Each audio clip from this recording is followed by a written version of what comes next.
아이젠 얘기하기에는 지금 벌써 2월이라서 너무 늦은 거 아니냐고 생각하실 수도 있을 것 같아요. 근데 산에 다녀보신 분들은 아시겠지만 햇빛이 잘 안 드는 사면들은 4월, 또 어떤 산들은 5월까지도 얼음이 남아있는 경우가 꽤 많거든요. 아이젠이 보통 눈 위에서 쓰는 장비라고 생각하기 쉬운데 실제로는 눈보다는 얼어있는 지면에서 더 중요한 장비예요. 아직 아이젠을 사용할 기회는 여전히 많이 남아있다는 거죠. 그리고 이미 아이젠을 구입하셔서 갖고 계신 분들도 내가 구매한 그 아이젠은 괜찮은 거였나? 한번 이 영상을 통해서 점검해 보시는 것도 좋을 것 같아요.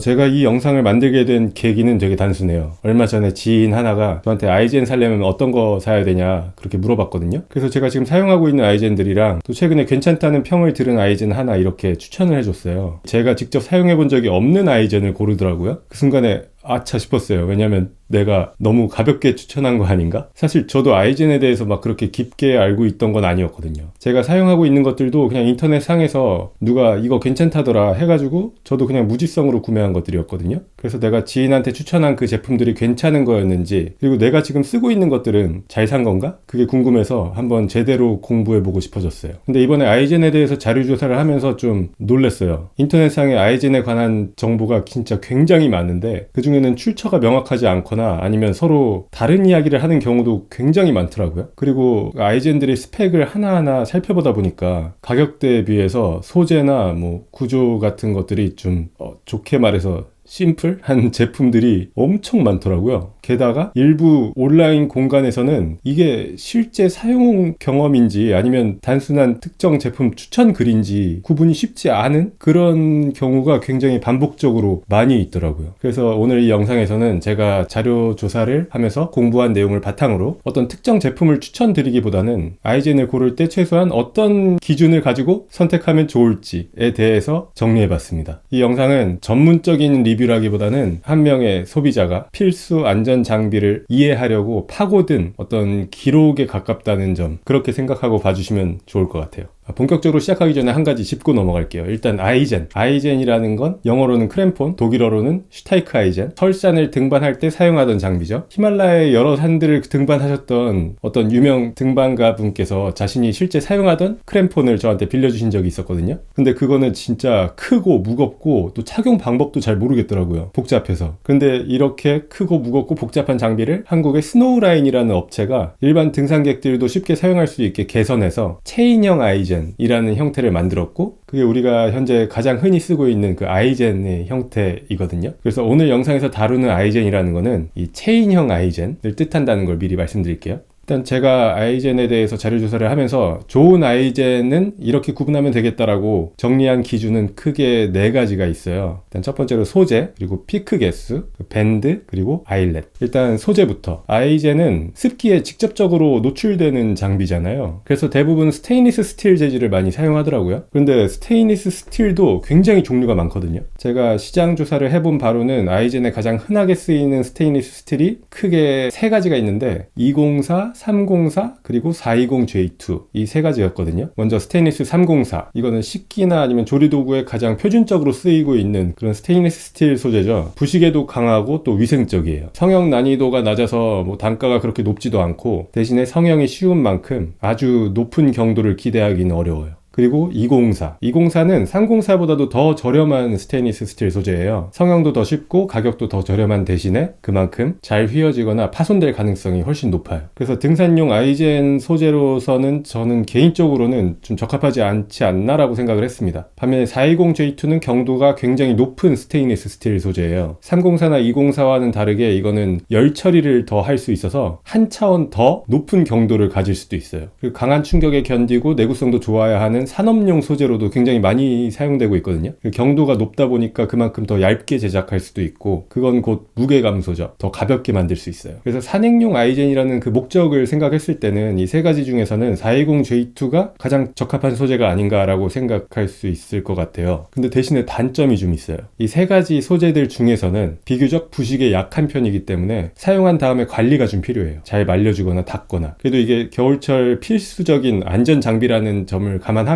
그 정도 관리는 뭐 감수할 수 있지 않나요? 그리고 간혹 보면은 S50C라는 탄소강 소재를 사용한 아이젠들이 좀 보이던데, 이게 뭐 제가 직접 사용해 본 게 아니라서 막 확답을 내리긴 좀 조심스럽지만, 단순히 그 재질적 특성만 봤을 때는 이게 아이젠에 적합한 건가 하는 의문이 좀 들었어요. S50C 탄소강은 물론 이게 열 처리를 어떻게 하느냐에 따라서 좀 달라질 수 있는데, 열 처리를 하기 전의 상태를 기준으로 두고 비교를 해봤을 때 인장 강도하고 경도 모두 다 420J2에 비해서 부족했고, 그리고 무엇보다도 녹에 취약하다는 큰 단점이 있어요. 420J2가 스테인리스 스틸 소재 치고는 부식에 비교적 약한 이유가 탄소 함량이 좀 높기 때문인데, 탄소강은 그 420J2보다도 더 탄소 함량이 높겠죠. 이름부터가 탄소강이니까. 그래서 습기에 지속적으로 노출되는 아이젠 특성상 탄소강 소재는 좀 적합하지 않지 않나 하는 의심이 들었습니다. 그 다음으로 피크 개수. 피크 개수에 대해서는 솔직히 말하면 아무리 찾아봐도 신뢰할 만한 연구 자료나 아니면 정량화된 어떤 기준을 찾지는 못했거든요. 제가 찾을 수 있었던 거는 대부분 경험에 기반한 이야기들이었고, 그래서 피크 개수에 대한 이야기는 아무래도 제가 조사한 경험적인 이야기들과 또 제 개인적인 경험들이 많이 들어갈 수밖에 없다는 점 미리 양해 부탁드리고요. 일단 이론적으로 봤을 때는 피크 개수가 많으면 많을수록 지면에 대한 지지력이나 아니면 전체적인 밸런스 같은 게 향상되는 건 사실이에요. 근데 문제는 많으면 많을수록 무게가 증가하고, 또 더 중요한 거는 스노우볼 현상과 어떤 연관이 있을 수 있다는 거예요. 아이젠을 써보신 분들은 다 한 번쯤 경험해 보셨을 텐데, 스노우볼 현상이라는 거는 아이젠 바닥에 눈뭉치가 달라붙는 거를 의미해요. 그래서 아이젠 밑바닥에 눈덩이가 뭉쳐지면 결국엔 피크의 지지력이 다 사라져버리고 그 눈뭉치 때문에 더 미끄러워져요. 근데 더 큰 문제인 거는 중심 잡기가 굉장히 힘들어져서 결국엔 사고로 이어질 수가 있다는 거예요. 스노볼 현상이 생기는 원리는 차가운 금속 표면에 습기를 머금은 눈이 달라붙으면서 얼어붙고 그 위에 또 눈이 계속 뭉쳐지면서 생겨요. 이 원리를 생각해보면 금속의 표면적이 넓으면 넓을수록 스노우볼이 생길 가능성도 높아질 수 있고, 그리고 피크 개수가 많으면 많을수록 그 가능성도 함께 올라간다고 유추해 볼 수 있는 거죠. 물론 제가 조사한 자료에 따르면 아이젠의 구조라든지 아니면 눈의 상태, 그런 것들의 영향이 훨씬 크다고 나와 있긴 한데, 그리고 제조사들 입장에서도 스노우볼 현상을 최대한 막기 위해서 피크 배치를 어떻게 조정한다든지 아니면 구조적인 설계를 더한다든지 그런 노력으로 이 현상을 줄이기도 해요. 하지만 어떤 설계가 이 스노우볼 현상을 더 줄일 수 있는지에 대한 어떤 신뢰할 만한 자료는 제가 찾지 못했어요. 동시에 피크 개수하고 스노우볼 현상의 연관성에 대한 어떤 정량적인 자료도 못 찾았고요. 그래서 제 개인적인 경험으로는 제가 여태까지 사용해본 아이젠 피크 개수가 10개, 13개, 14개, 18개, 20개 이렇게 사용을 해봤는데, 뭐 10개, 13개, 14개는 저는 큰 차이를 느끼지 못했어요. 그런데 18개하고 20개는 제가 대여를 해서 사용했던 건데 스노볼 현상이 굉장히 많이 생겼던 경험이 있거든요. 그래서 그때 하도 고생을 해서 그 다음에 제 거를 처음으로 살 때는 제 검색을 통해서 피크 개수가 스노볼이랑 연관이 있다는 그런 어떤 후기를 듣고 피크 개수가 적은 걸로 구매를 했었어요. 물론 이건 제가 당시에 사용했던 그 환경의 차이가 있을 수 있기 때문에 어떤 정답이라기보다는 그냥 개인적인 경험 공유 차원에서 들어주시면 감사하겠습니다.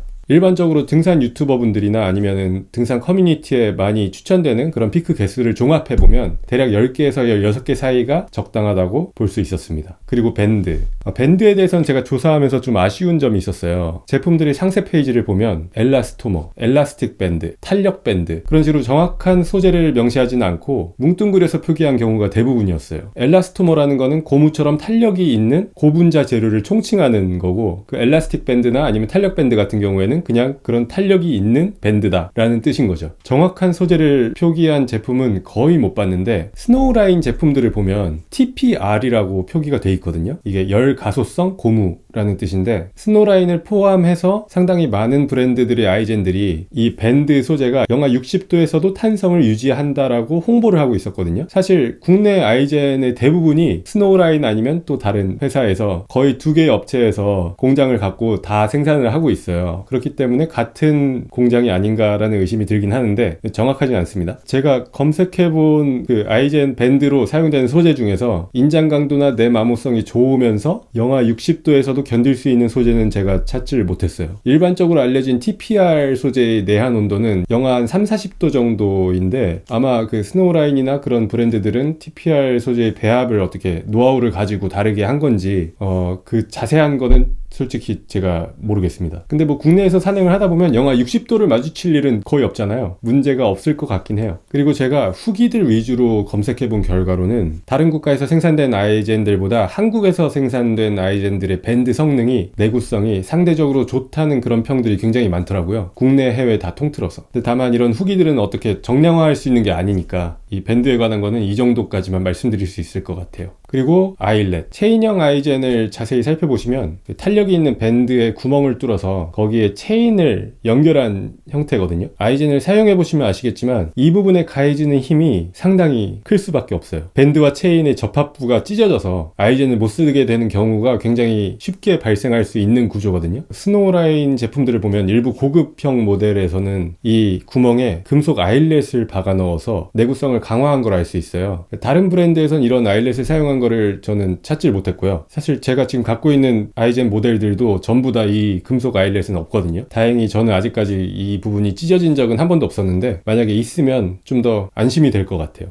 자, 크게 네 가지는 이 정도고요. 그리고 제가 개인적인 아이젠에 관한 팁들도 몇 가지 말씀드려 볼게요. 첫 번째, 사이즈. 보통 아이젠들이 세 가지 사이즈로 많이 나오는데 사이즈가 그 중간에 애매하게 겹치는 분들이 계실 거예요. 한 사이즈 작은 거를 사는 걸 추천드려요. 겹칠 때만. 저도 예전에 겹치는 구간이라서 어떤 아이젠을 한 사이즈 큰 걸로 구매한 적이 있었는데 어떻게 신어봐도 등산화와 밀착이 안 돼서 헐렁거리더라고요. 그래서 너무 불편해서 결국에는 새로 샀어요. 그리고 두 번째는 벨크로 밴드. 이렇게 아이젠에 벨크로가 있는 경우가 있는데 저 이거는 사실 그렇게 효용성을 잘 모르겠어요. 이 밴드가 없다고 해서 문제가 된 적이 딱히 없었거든요. 그리고 이 밴드가 있음으로 인해서 오히려 착용하거나 벗을 때 한 단계가 더 추가되기 때문에 오히려 불편하더라고요. 그래서 전 이거는 그냥 떼고 사용합니다. 그리고 아이젠이 겨울철 필수 장비인 만큼 파손됐을 때를 대비해서 보조 아이젠을 하나씩 더 갖고 다니시는 걸 전 추천드리는데요. 일반적인 그 체인형 아이젠들보다 좀 더 작고 가벼운 제품들이 있어요. 티타늄으로 만든 제품도 있고 피크가 4개만 있는, 그래서 밴드로 등산화 가운데 묶어서 사용하는 그런 제품들도 있는데 이게 주력으로 사용하기에는 안전상 좀 아쉽지만 그래도 급할 때는 쓸만한? 근데 사실 저도 아직 구비를 못했어요. 겨울이 올 때마다 이번엔 사야지 하는데 보조용인데 좀 가격이 만만치가 않아서 아직까지 못 사고 있어요. 조만간 사야죠. 대신에 막 다이소 같은 데서 파는 도시형 아이젠 막 그렇게 돼 있는 거는 전 완전 비추예요. 그런 건 파손도 금방 되고 또 피크 깊이가 너무 얕아서 산에서는 완전히 없는 거나 마찬가지더라고요. 그리고 마지막으로 아이젠을 벗으면 좋은 구간들을 말씀드릴 텐데요. 먼저 데크 구간. 데크 계단이나 아니면 전망대 데크에서 아이젠을 착용하면 그 데크가 시설물이 손상될 수 있거든요. 물론 이게 개인 안전 문제는 아니지만 다 같이 사용하는 시설이니까 가능하면 데크 구간에서는 벗는 게 좋다고 생각합니다. 물론 데크가 얼어 있으면 착용을 해야겠죠. 안전이 우선이니까. 그리고 암릉 구간. 바위가 노출되어 있는 그런 구간에서 아이젠을 착용하면 진짜 엄청 미끄럽거든요. 특히 바위 구간에 쇠로 된 스테이플러 있죠. 그 쇠를 아이젠 신고 밟으면 장난 아니게 미끄러워요. 그런 데서는 진짜 안전을 위해서라도 귀찮더라도 아이젠을 꼭 벗고 암릉을 오르시길 추천드려요. 물론 그런 바위에 얼음이 얼어 있거나 그러면 그때그때 상황 봐가면서 판단해야겠죠.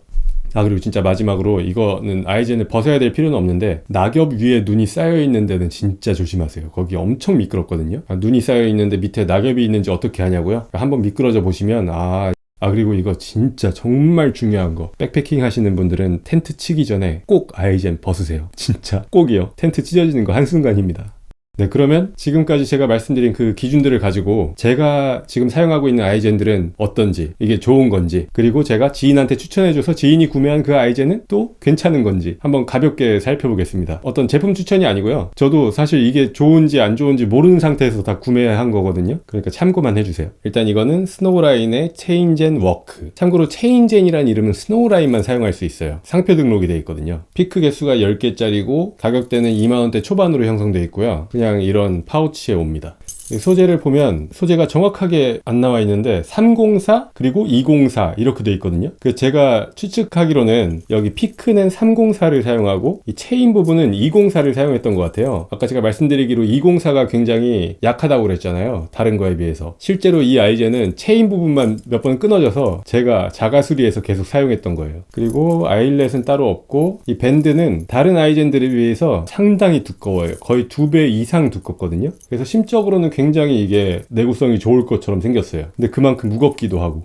대한민국 생산이고 이게 그거예요. 제가 중간 사이즈라서 한 사이즈 큰 걸 샀더니 너무 커서 불편해서 못 신고 있다는, 이게 그 아이젠이에요. 그리고 다음으로 요즘 가장 많이 사용하고 있는 백마 아이젠이고요. 이거는 피크 개수가 13개고 가격은 거의 3만원 좀 안 되게 형성되어 있네요. 이것도 역시 대한민국 생산이고요. 이건 소재가 이 피크는 420J2로 되어 있고 체인은 304로 되어 있어요. 그러니까 아까 스노우라인의 체인전 워크보다 좀 더 좋은 소재를 사용한 거죠. 역시 아일렛 없고 밴드는 엘라스틱 밴드라고 되어 있는데 근데 이 백마 아이젠이 진짜 마음에 드는 점이 하나가 있는데 그건 바로 이 파우치예요. 이 파우치가 이렇게 벨크로로 돼서 아이젠을 넣고 닫을 수 있는 건데 이 뒤쪽을 보시면 고리가 있어서 벨트나 아니면 배낭의 허리벨트의 끈을 여기다가 통과시켜서 앞쪽에 보관할 수가 있어요. 차고 그러면 아이젠을 뺐다 꼈다 해야 되는 상황이 많은 경우에 이게 굉장히 편리하더라고요. 배낭을 벗지 않고도 내가 눈에 보는 데서 아이젠을 바로 뺐다 꼈다 할 수 있으니까. 그래서 이 파우치 하나는 백마 아이젠이 다른 아이젠들에 비해서 압도적으로 좋았어요. 다음은 비교적 최근에 사서 아직 많이 사용한 적이 없는 페블스톤 아이젠인데요. 이건 피크 개수가 14개고 백마 아이젠이랑 똑같이 피크는 420J2로 돼 있고 이 체인은 304로 돼 있어요. 또 3만원 조금 안 되게 가격이 형성돼 있고 대한민국 생산이고 아일렛 없고 이 밴드는 엘라스토머라고 돼 있는데 이 밴드가 다른 아이젠이랑 좀 다른 점은 이 안에 어떤 밴드의 패턴이 돼 있어서 이게 좀 더 내구성에 도움이 되나 하는 생각이 들기도 해요. 그리고 다른 아이젠들과는 다르게 이 스트랩이 있고 물론 저는 사용하지 않지만 이런 파우치에 제공됩니다. 그리고 제가 지인한테 추천해준 제품은 어반사이드의 스노우버스터인데 제가 어디에서 이런 후기를 봤어요. 이게 스노볼 현상을 최소화하면서 좀 피크를 강하게 만들었다. 그래서 사실 검증된 건 아니에요. 제가 사용해 본 적이 없으니까 이걸 추천했는데 이건 피크 개수가 13개고 피크의 재질은 420J2라고 돼 있고 체인 재질은 없는 것 같네요. 그리고 아일렛 없고 밴드는 엘라스토머고 가격은 이 중에선 제일 비싸네요. 3만원 중반대. 그리고 대한민국 생산이고. 그래서 제가 추천해준 그 지인이 구매한 아이젠은 제가 공부한 바에 의하면 괜찮은 아이젠이었네요. 다행히. 공부하고 나서 좀 마음이 되게 편했어요. 지인한테 이상한 거 추천한 게 아니니까. 그런데 제가 이렇게까지 고민한 거 그 지인은 아마 모를 거예요. 알 필요도 없고요. 이 영상도 안 보겠죠? 사실 지인들이 제 영상 더 안 보더라고요. 어쨌든 오늘 이렇게 한번 제가 자료조사한 거를 정리해 봤는데 아이젠을 앞으로 구매하실 계획이 있으시든 이미 구매하셨든 간에 아이젠은 필수 안전 장비고 또 소모품이니까 앞으로 또 아이젠을 구비하게 되실 때 참고가 되셨으면 좋겠습니다. 감사합니다.